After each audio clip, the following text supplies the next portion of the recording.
How to fix no service and SIM card issues on Android. This tutorial shows you how to troubleshoot and get your network connection back up and running. First, open the Settings app on your Android device. After that, tap on Connections and then tap on Mobile Networks.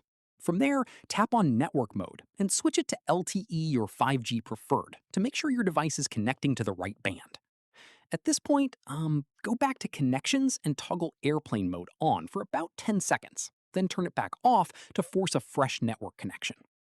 In the next step, if the issue persists, power your device off completely. Remove the SIM card, clean it gently, reinsert it properly, and power back on. Following this, once the device is back on, go to Settings, tap on General Management, then Reset, and tap on Reset Network Settings to clear any configuration issues. Finally, if none of these steps work, the SIM card itself may be damaged or your account may have an issue. Reach out to your carrier directly for further assistance. And that's it.